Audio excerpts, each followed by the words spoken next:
Mirëmbrëma, ky është edicioni qendror I lajmeve këtu në Radio Televizionin Ora News. Titulli kryesor. Bashkimi Evropian kërkon zbatimin e vettingut për gjyqtarët dhe prokurorët shqiptar. Ambasadorët bëjnë thirrje për zbatimin e ligjeve të miratuara në kuvent. Presidenti I zgjedhur Ilir Meta deklaron se nuk do t'jap dekretin për kryeministrin e ri nëse do të cënohen votat. Ai akuzon PSPD për marrëveshjet përbashkët. Loja e rrezikshme balena blu regjistrohet edhe në Shqipëri. Një 12 vjeçare arriti në nivelin e 33 duke nisur të dhunojë veten. Në Moskë arrestohen 2 administratorët. Albin Kurti u bën thirrje partive politike në Kosovë të nisin bisedimet për formimin e qeverisë. Duke parë numrat në kuvend, ai deklaron se vetëvendosja do të jetë në kabinet.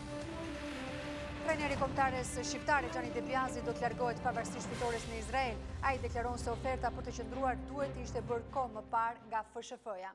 Pas Shteteve të Bashkuara dhe ambasadat e Bashkimit Evropian të akredituara në Shqipëri kanë vënë alarmin për vonesën e zbatimit të reformës në drejtësi.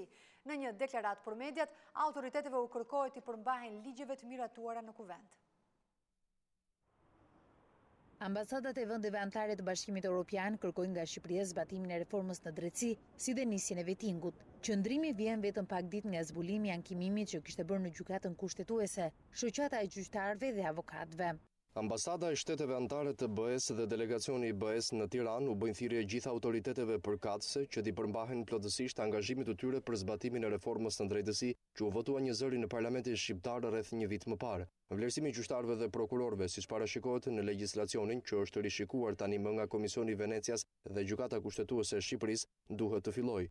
BE-ja kujton se progresi I besueshëm dhe I prekshëm I 5 përparësive kyçe, zbatimi I reformës së drejtësisë dhe në veçantë ligji I rivlerësimit janë thelbësore për hapjen e negociatave të antarësimit me Shqipërinë. Deklarata vjen vetëm një ditë pas reagimit të Shteteve të Bashkuara të Amerikës, kundër të tjera u theksua se po kërkohet të votohet zbatimi I vettingut. Po ashtu Shtetet e Bashkuara të Amerikës kërkuan nga Gjykata Kushtetuese trajtimin me transparencë të ankesës.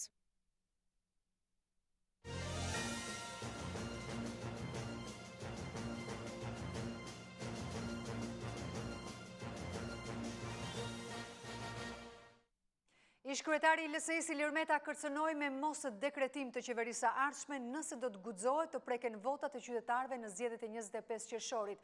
Meta tha se njojën e zgjedhjeve do ta vendos populli shqiptar me votën e tij dhe me reagimin pas zgjedhjeve. Meta ka akuzuar dhe drejtorin e policisë për përdorim të policisë, duke e quajtur si haki droga, ndërsa u shpreh se Partia Demokratike nuk përbën problem për LSI-n, sepse tashmë është një forcë e katërt. Nëse Ilir Meta si president do të konstatoj parregullsi në zgjedhje, atëherë nuk do të dekretoj kryeministrin apo ministrat e qeverisë së re. I pyetur nëse do të njëjtë zgjedhjet nëse OSBE-i certifikon, Meta tha se I vetmi arbitër për zgjedhjet është populli shqiptar që do të vendos me votë. LSI dhe PDU do të jenë një bashkëpunim shumë të ngushtë për të garantuar votën e çdo qytetari shqiptar, mos I shkojë mendja e njeriu të prekë një vot. Se as në ëndrrën më të keqe nuk e ka parë fundin më të keq. Dhe kjo nuk është fjala e Lulzim Bashës te sera e tij politike, kjo është fjala e Ilir Metës. Dhe askush mos shpresoj që vë dorë mbi zgjedhje dhe bëhet pjesë e manipulimit të zgjedhjeve që do të ketë dekret për kryeministër apo për ministër. Dhe këtë do t'ua bëj të qartë të gjithë ndërkombëtarëve. Është populli shqiptar ai që vendos njojën apo mos njojën e zgjedhjeve. Është populli shqiptar ai që shprehet për këtë proces, përmes pjesëmarrjes tij, përmes mbrojtjes që do t'i bëjë këtij procesi dhe përmes reagimit pas zgjedhjeve.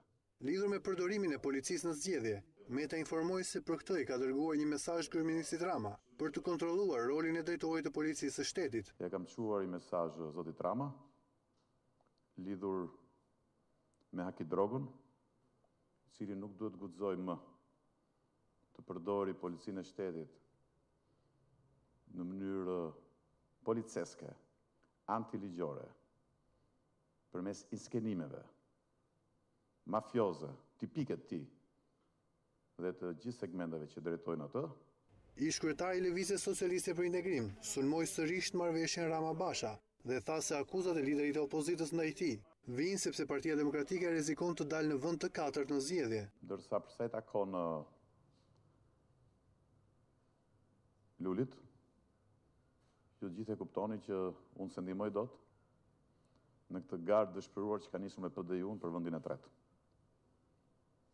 sepse ai tashmë është i treti në Dibër, është i treti në Elbasan është i katërti apo i pesti, rrezikon të ngelet përfundimisht i katërti në shumë qarqe të Shqipërisë. Meta ftoi gjithë qytetarët të mblidhen në sheshin Nën Tereza në datën 15 qershor për mitingun e Lëvizjes Socialiste për Integrim. Nga vau idejes ku vjoi turin e tij elektoral, kryeministri Edi Rama u kërkoi votën qytetarëve për të ndërtuar një administratë shtetërore të papolitizuar. Rama tha se një votë e plotë për Partinë Socialiste mund të përbëjë shtet dhe nuk do ta detyrojë të ulet me partitë e vogla për të ndarë shtetin në copa. Kreu i qeverisë premtoi rritje ekonomike mbi 5% dhe rritje të punësimit gjithashtu. Kryeministri Edi Rama u kërkoi një votë të plotë për Partinë Socialiste e qytetarëve të vau të Dejes për të ndërtuar një administratë shtetërore larg politikës dhe për të mos qenë të detyruar të ndajnë shtetin në copa. Porta e administratës shtetërore është i portë e mbyllur për qytetarët në pjesën më të madhe të kohës. Çdo më thënë mbyllur, është i portë që hapet me lek. Në hipotekën e Shkodrës ju e dini vetë, s'ka nevojë t'ju them. Kjo nuk është për ne një çështje lufte politike. S'kemi luftë politike në asnjë fare.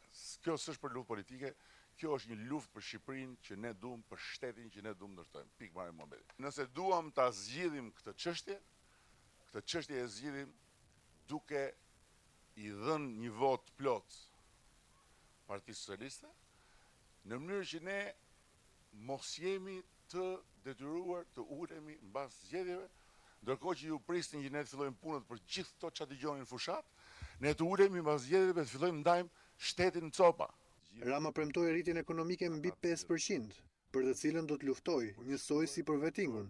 Siç bëm për reformën drejtësie për vettingun, që hoqëm zit e ullirit po ama ja dolëm. Rritjen ekonomike mbi 5% dhe do të krijojmë kushte për rritjen e punësimit si asnjëherë më parë. Kryeministri u tha qytetarëve se nëse duan që gjërat të shkojnë përpara, atëherë duhet të votojnë vetëm për Partinë Socialiste. Partia Demokratike ka shpalosur gjatë paraditës programin ekonomik me të cilin po kërkon votën e shqiptarëve. I pranishëm në takim, këshilltari politik i CDU solli kritika të ashpra në adresë të kreut të qeverisë që sipas tij kanabizoi vendin dhe largoi shqiptarët. Pasi kanë kontribuar për të artuar programin ekonomik të Partisë Demokratike, këshilltarët e CDU-s janë ulur këmbkryq me biznesin. Fillimisht ata kanë zgjedhur qytetin bregdetar të Durrësit dhe pikërisht sheshin e rikonstruktuar të Velierës. Këshilltari politik i grupit parlamentar të CDU-s në Bundestag, Hans Joachim Falenski, hodhi akuzë në adresë të kryeministrit dhe qeverisë së Partisë Socialiste duke argumentuar se droga dhe kriminalizimi i parlamentit largoi shqiptarët. Aber wer sich hier umschaut, kann nur sagen, dies ist ein hässlicher Bëri sikur luftoi drogën në Lazarat dhe luajti rolin e luftuesit të fenomenit të drogës, por në fakt Shqipëria është kthyer në Kolumbinë e Europës. Madje edhe kriminal me rekorde në Europë mbrojtën në parlament dhe për këtë është Rama përgjegjës. Çfarë turpi kombëtar? Sipas një sondazhi serioz, 56% e shqiptarëve duan të largohen nga Shqipëria për arsye ekonomike. Rama është përgjegjës turp. Këshilltari i CDU-s u referua kancelares Merkel kur tha se programi ekonomik i Partisë Demokratike siguron një ekonomi të fortë dhe më shumë vende pune, gjë që u përforcua edhe nga deputeti i Partisë Demokratike Erd Bylykbashi. Kjo mbështetje kaq e madhe, jo vetëm në hartimin e një programi realist, të zbatueshëm dhe që do të prodhojë rezultat, por është edhe një mbështetje që na hap portat për të ecur me shpejtësi, nesër pas zgjedhjesh të fituara nga Partia Demokratike drejt integrimit evropian. Përfaqësuesit e biznesit u kujdesën të paraqisnin disa nga kërkesat e tyre për programin e Partisë Demokratike. Kemi hartuar një dokument të quajtur pozicionim, i cili përmban të gjitha kërkesat dhe nevojat e biznesit. Presa jonë është që të gjitha partitë marrin nga gjë nga ky dokument, që në përfundim të kemi në parlament një deputet pro-business. Programi ekonomik i Partisë Demokratike parashikon ulje të taksave duke ndryshuar edhe modelin e taksimit si edhe rritje pensionesh. Një plan ekonomik që funksionon dhe do t'jap rezultate konkrete. Gjatë një takimi me banorët e fshatit Hamil në Fier, kreu demokrat Basha ka prezantuar planin për bujqësinë, duke mos lënë pa akuzuar dhe kreun e qeverisë që sipas tij nuk flet më për premtime, pasi nuk ka mbajtur premtimet e 4 viteve më parë. Kreu demokrat Lulzim Basha ka qenë pranë banorëve të fshatit Hamil në Fier, ku ka shpjeguar planin e tij ekonomik dhe mënyrën se si do të funksionojë për qytetarët, për fermerët, për të rinjt, për pensionistët, për të papunët. Ne vim tu me një plan ekonomik që na është dash 2 vite ta hartojmë, pasi kemi parë gjendjen në terren, pasi kemi parë problemet reale, mundësitë reale për të dalë nga kjo gjendje, pasi e kemi konsultuar me ekspertët më të mirë të fushave, edhe të bujqësisë, edhe të blegtorisë, dhe pasi kemi marrë vullat e ekspertëve më të mirë të ekonomisë në Gjermani, në Europë, këshilltarët ekonomik të kancelarës gjermane. Basha nuk la pa shigjetuar kryeministrin Edi Rama duke thënë se ai vjen me premtime të reja pasi nuk ka përmbushur asnjë nga premtimet e mëparshme, pa lënë pa akuzuar edhe ministrin e LSI-s Panariti. Sot mas 4 vjetësh vjen dhe nuk flet më për premtimet e para 4 viteve. Asnjë fjalë. Tani vjen me premtime të tjera. Por në fakt, gjëja e parë që njerëzit gjykojnë është çfarë bëri këto 4 vjet. Çfarë bëri për ju? Pas ka ardhur Panariti këtu dhe thotë s'kisha fonde. Gënjen. Shteti ka harxhu këto 4 vjet 16 miliardë euro. Vetëm për fishek zjarret në hapjen e sheshit Skënderbej, mbrëm, janë hedh qindra mijëra euro, midis 200 dhe 400.000 euro. Ja pra që legët i kanë. Po legët i bëjnë palma, legët i bëjnë pllaka, legët i bëjnë fishek zjarre, legët i bëjnë fasada. Në vend që ti sjellin e ti bëjnë ndihmë për fermerët, ti sjellin e ti bëjnë investime për infrastrukturën, tapin vende pune si në fshat ashtu dhe në qytet. Është e mundur, sigurisht është e mundur. Programi i Partisë Demokratike parashikon ndihmë për fermerët dhe investime në infrastrukturë për të hapur vende të reja pune. Jashtë syrit të medias dhe në kujdes të plot të mos rrihet asnjë informacion, kryetari i Partisë Demokratike Lulzim Basha është nisur për një vizitë rrufe në Shtetet e Bashkuara të Amerikës. Basha është nisur mes natën e të hënës dhe pritet të kthehet në Tiranë të mërkurën, ndërsa burimet i thanë Ora News që kryetari i opozitës do të zhvillojë takime të rëndësishme. Kryetari i Partisë Demokratike Lulzim Basha ka ndërprerë për më shumë se 24 orë fushatën elektorale dhe është nisur drejt Shteteve të Bashkuara për një vizitë rrufe. Udhëtimi i kryetarit të opozitës është mbajtur në fshehtësi të plot, ndërsa burimet rezervuara i thanë Ora News që Basha pritet të zhvillojë takime të rëndësishme me zyrtar të lartë amerikan, por pa dhënë ndonjë emër konkret. Drejt Shteteve të Bashkuara, Lulzim Basha është nisur të hënën në mesnatë dhe pritet të kthehet të mërkurën. Disa ditë më parë në një takim elektoral në Korçë, Basha la të kuptohet se do të takohet me presidentin amerikan Donald Trump. Presidenti Trump, t'ja thuash këto që po themi ne, Trumpit, kur të shkosh atje, se po i dëgjon, edhe ne po ta themi seriozisht edhe të vërtetën si që është. Petrit, jam kurios të di kush tha që nga e more vesh që do takoj presidentin Trump.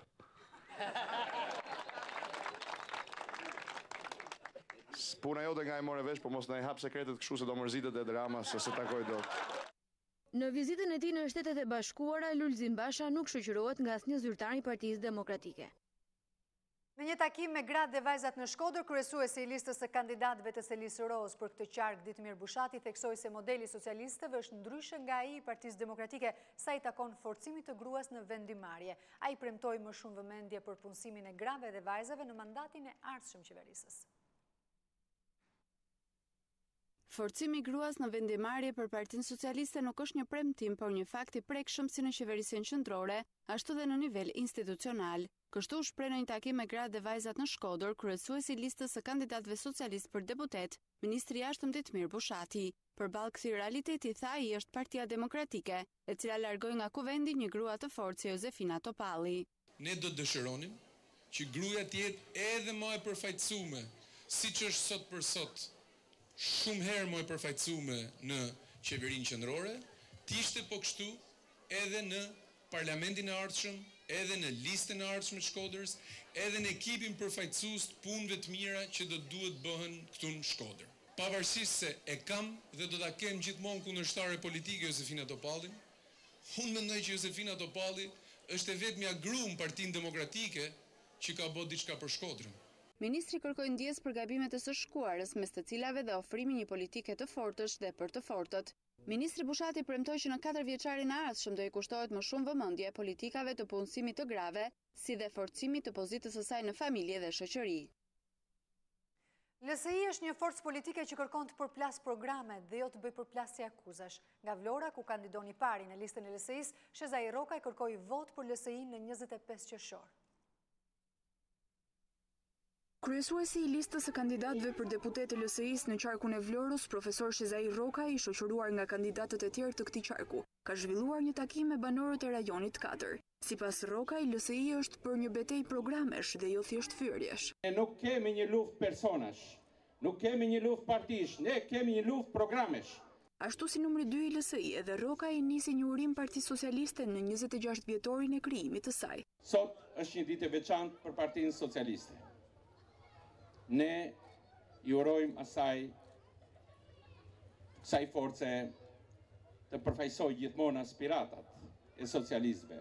Sipas Rokaj, më 25 qershor qytetarët vlonjat do të votojnë LSI-n, sepse ata duan një politik që ul taksat dhe nxit punësimin.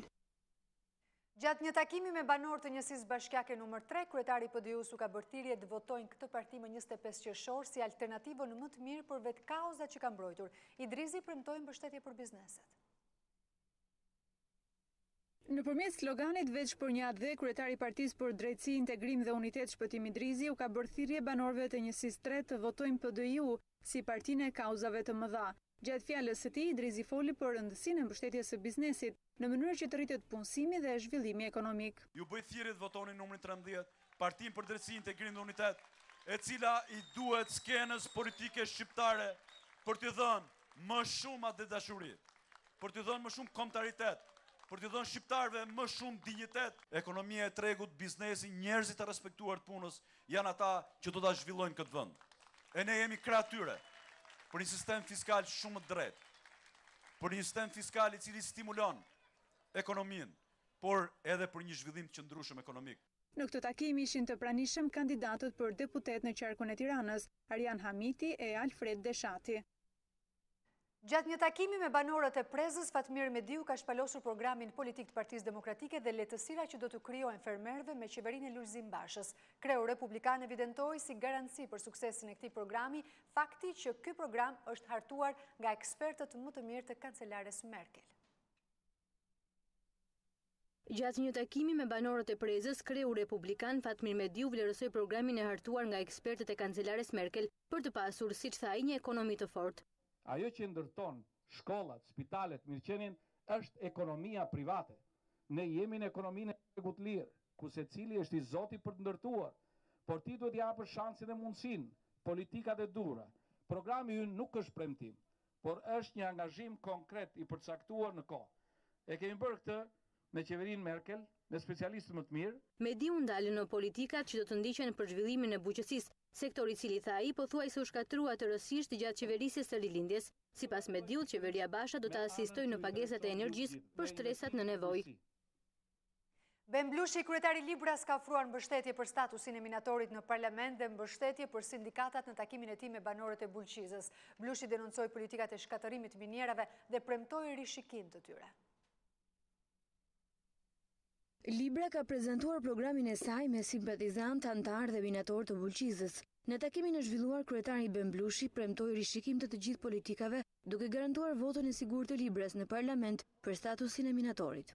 10.000 minatorë prej 40 vjetësh paktën nuk gëzojnë më asnjë të drejtë. Slavrohen krushte çnjerëzore edhe mizore, jo vetëm nga ata që ju vjedhin kromin, edhe ju vjedhin mineralet, edhe ju vjedhin shëndetin, edhe ju vjedhin shkollat, edhe ju vjedhin spitalet, ju vjedhin ushqimin e përkopshtë në përçerdhe, po ju vjedhin pasurinë më të madhe që është kromi, me cilën gjithë Shqipëria dikur ushqej me bukë.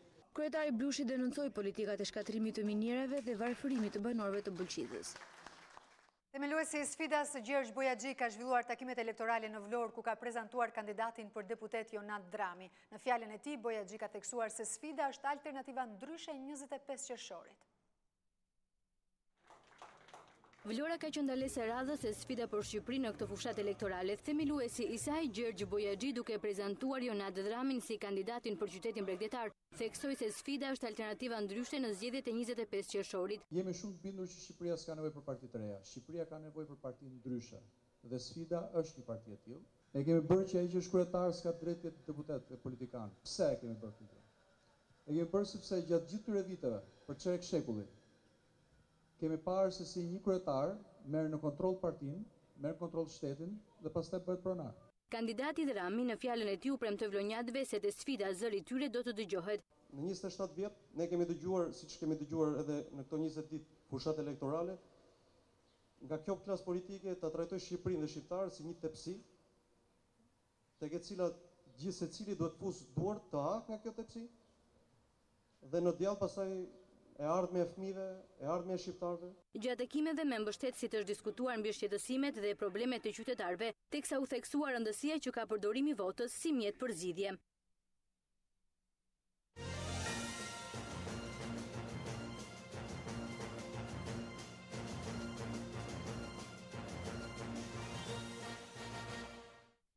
Ministria e Mirëqenies Sociale dhe Rinisë ka referuar në Prokurorinë e Përgjithshme 4 denoncime për përfshirje të punonjësve në fushat zgjedhore në kundërshtim me vendimet e Këshillit të Ministrave. Ministria kërkon hetim për këto raste, ndërsa Ministria e Arsimit ka publikuar urdhrin e pezullimit të Plarentën Drecës, i cili ka reaguar duke akuzuar ministren Karabina se po abuzon me detyrën. 4 zyrtar, punonjës të administratës në Ministrinë e Mirëqenies Sociale dhe Rinisë janë kallëzuar në prokurori pasi në kundërshtim me ligjet dhe vendimin e Këshillit të Ministrave kanë marrë pjesë në aktivitete të fushatës zgjedhore gjatë orarit zyrtar të punës. Si përshkallëzim masash, Ministria e Mirëqenies Sociale dhe Rinisë Xhulieta Kërtusha ka firmosur shkresat për informimin e prokurorive të rrethave gjyqësore Tiranë, Korçë, Elbasan dhe Kukës, si dhe për dieni prokurorin e përgjithshëm Adriatik Llalla mbi shkeljet e kryera nga 4 drejtues rajonal të institucioneve në varësi të këtij dikasteri. Në shkresat e dërguara prokurorive të rrethit Tiranë, Korçë, Elbasan dhe Kukës, është nënvizuar pozicioni drejtues i 4 punojësve, për të cilët krijohej dyshimi i arsyeshëm keq përdorimin e burimeve njerëzore, si dhe të ndikimit të drejt për drejt apo indirekt tek banorët e këtyre qyteteve që përfitojnë shërbime nga këto institucione. Ndërsa Ministria Teknike e Arsimit Mirela Karabina ka publikuar urdhrin e pezullimit të sekretarit të përgjithshëm të Ministrisë Plarent Dreca, pasi ndaj tij është regjistruar një padi për goditje për shkak të detyrës. Sipas ministres, Ndreca ka thyer rregulloren duke qenë pjesë në ambientet ku zhvilloi testimi i maturës në datën 8 qershor. Në një reagim në Facebook, Ndreca ka mohuar larimin për largimin nga detyra, ndërsa ka akuzuar ministren se e ka kuptuar detyrën si pronë personale dhe jo përgjegjësi institucionale. Edhe sekretaria e përgjithshme e Ministrisë së Drejtësisë Juliana Hoxha ka depozituar kallëzim penal ndaj ministrit Gazmend Bardhi, pasi ky i fundit e ka shkarkuar atë nga detyra në kundërshtim me ligjin dhe nuk ka lejuar futjen e saj në zyrë. Akuza ndaj Bardhit është ajo e shpërdorimit të detyrës së ministrit teknik. Partia Socialiste, Partia Demokratike Republikane dhe Lëvizja Socialiste për Integrim kanë shkelur afatet e Komisionit Qendror të Zgjedhjeve duke mos dorëzuar ende propozimet për komisionerët e qendrave të votimit. Data 5 maj ka qenë afati fundit kur partitë politike duhet të dorëzonin emrat. Zëdhënësia e KQZ-s i bëri apel partive politike të dorëzojnë emrat, ndërsa tha se ku na ndajnë vetëm 12 ditë nga zgjedhjet, vetëm 50% e komisionerëve janë emëruar.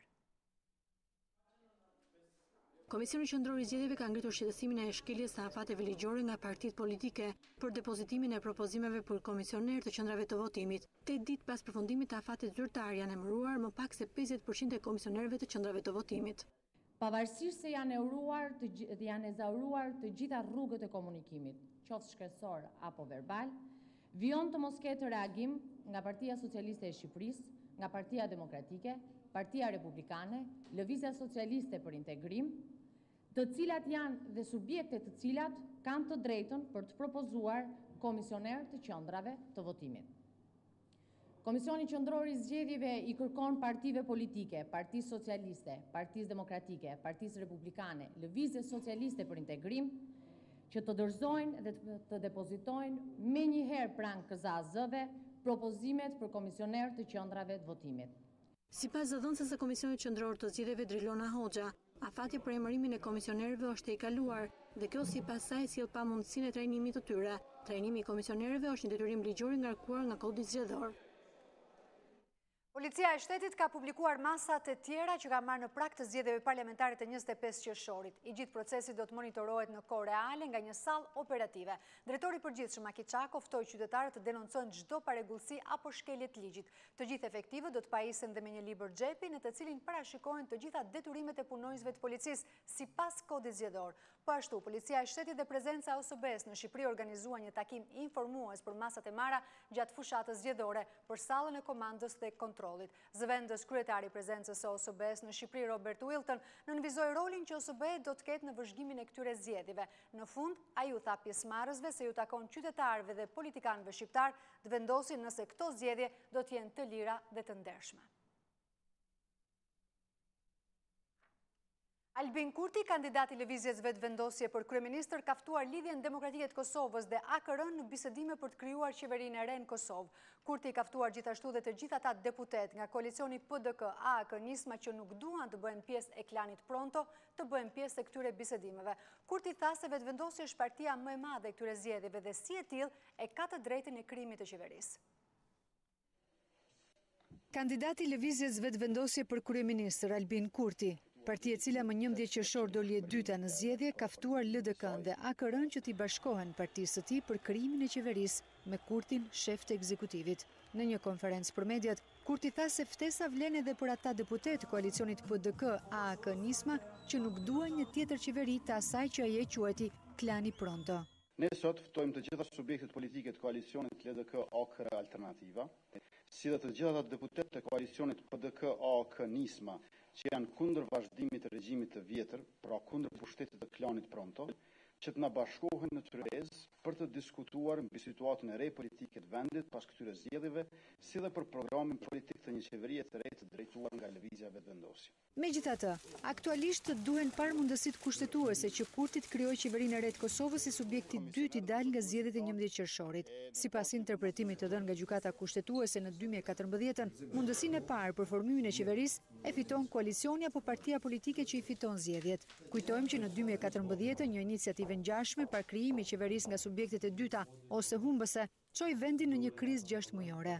Më 11 qershor, koalicioni PDK-AAK nisma sipas të rezultateve preliminare të KQZ-s është fituesi i zgjedhjeve. Pas tyre lëvizja vetëvendosje, ndërsa forcë e tretë u rendit koalicioni LDK-AKR. Paralelisht, fituesit e zgjedhjeve të cilët nuk morën mjaftueshëm vota për krijimin e qeverisë janë fokusuar në një tjetër çështje, nëse Ramush Haradinaj do të jetë apo jo kryeministër. Media të ndryshme kanë raportuar sot se Ramush Haradinaj duhet të ketë 12 deri në 15 deputet nga radhët e partisë së tij, në mënyrë që të arrijë të marrë mandatin nga partneri i madh PDK për formimin e qeverisë. Por një gjë e tillë është mohuar nga nënkryetari i Partisë Demokratike të Kosovës, Memli Kresniqi, i cili tha se pavarësisht mandateve, Haradinaj do të jetë kryeministër. Rezultati i zgjedhjeve të 11 qershorit pritet të certifikohet pas disa javësh si pasojë e procedurave të ankimimit.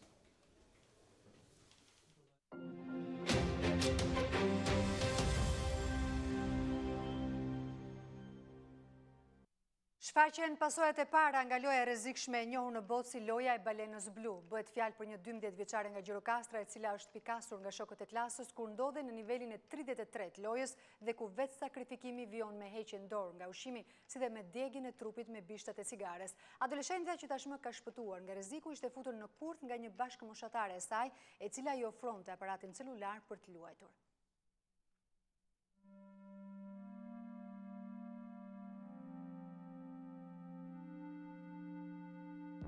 Loja e rrezikshme që po bën kërdi në të gjithë botën duket se ka mbërritur edhe në Shqipëri. Bëhet fjalë për një adoleshente 12 vjeçare nga Gjirokastra, e cila edhe pse nuk dispononte vetë celular dhe as kompjuter, ka rënë prej kurthit të ngritur nga një bashkëmoshatare, e cila është shoqëruar tashmë në polici. Rasti në fjalë sipas drejtorisë arsimore të Gjirokastrës është evidentuar nga vetë shokët e klasës, të cilët vënë re ndryshim të sjelljeve të 12 vjeçares, e cila nga një vajzë e qetë dhe sistematike kishte filluar të bëjë agresive.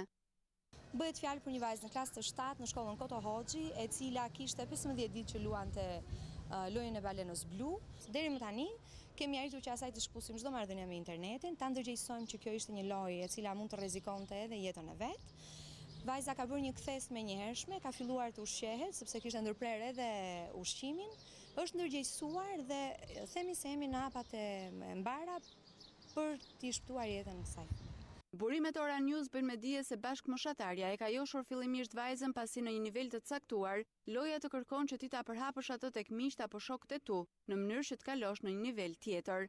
12 vjeçaria kishte arritur tashmë në nivelin e 33 të lojës, fakt të cilin ajo e ka treguar vetë në polici dhe në këtë nivel kishin nisur shenjat e para të vetë sakrifikimit, duke u vetë djegur me cigare, shenja që janë vënë re nga shokët e klasës. Madje vetë sakrifikimi që balena të kërkon është të ndalësh ushqimin, gjë që vajza kishte nisur të aplikonte prej 10 ditësh. Kjo i kishte rënë në sy dhe mësuesve të klasës si dhe psikologës që u vënë alarm nga fëmijët e tjerë. Policia e Gjirokastrës po heton të gjejë se kush mund të jetë rreth i fëmijëve që po e luajnë këtë lojë, pasi një nga kushtet që balena blu i vendos lojtarëve të saj është pikërisht përhapja tek të tjerët. Drejtoria Arsimore ka një apel për prindrit, informim për situatën dhe monitorim të fëmijëve. Dhe më lejoni që të përdor edhe kanalin tuaj për të thënë prindërve që të jenë më të kujdesshëm karshi të gjitha shenjave që mund të shfaqin fëmijët. Të informohen në internet për rrezikshmërinë e lojës balenës blu dhe cilat janë simptomat që mund të shfaqin fëmijët në aplikimin e kësaj loje. Duhet kontrollohen të dyja rastet, edhe në rastin kur dikush i kërkon fëmijës, pra i bën ftesë fëmijës për të luajtur lojën e balenës blu, po aq më keq rasti kur fëmia vet bëhet kurioz dhe shkarkon lojën e balenës blu nëpërmjet Play Store. Loja vdekjeprurse që qarkullon në internet, sfida e balenës blu lidhet me të paktën 130 raste vdekjesh në Rusi, Ukrainë dhe disa shtete të Azisë Qendrore, ndërsa ekspertët paralajmërojnë për një shpërndarje të madhe të saj nëpërmjet rrjeteve sociale edhe në Europë. Specialistët e sigurisë dhe privatësisë japin alarmin për lundrimin e fëmijëve në internet jashtë kontrollit të prindërve duke u bërë kështu prej lojrave të rrezikshme, siç është edhe ajo e balenës blu. Ata thonë se ftesat vijnë nga rrjetet sociale, ndërsa loja ndërtohet sipas tipologjisë personit përfshirë. Për t'u përfshirë në lojën vrasëse balena blu, që tashmë ka mbërritur edhe në vendin tonë, mjafton vetëm aksesi në internet. Specialistët e sigurisë dhe privatësisë në internet shpjegojnë se çfarë është loja glabëruese e quajtur balena blu, që përfshin plot 50 faza dhe si nis ajo. Balena blu është një lojë e cila nis me një ftesë, me një kërkesë miqësie nga një njeri i panjohur dhe më vonë ai të blen mendjen, mund ta quajmë, të shikon se si ti e sheh botën, se si ti e kupton gjërat, nga çfarë familje je rrethuar. Ai merr informacione detajuara rreth teje dhe ti përfshihesh në lojë. Ai të bën disa testime, loja ka gati 50 nivele dhe niveli më i rrezikshëm është niveli i parafundit, të cilin adoleshentët përfshihen në lojë duke bërë tatuazh balenën blu me sende të forta, fika apo gjëra të tjera dhe më fund fituesi i lojës është ai që vetvritet. Specialistët u bëjnë apel prindërve që të mbikëqyrin fëmijët gjatë kohës së qëndrimit në internet dhe të tregojnë të rezervuar me informacionet personale që publikojnë. Ata mundohen të marrin akses kudo që ti jesh.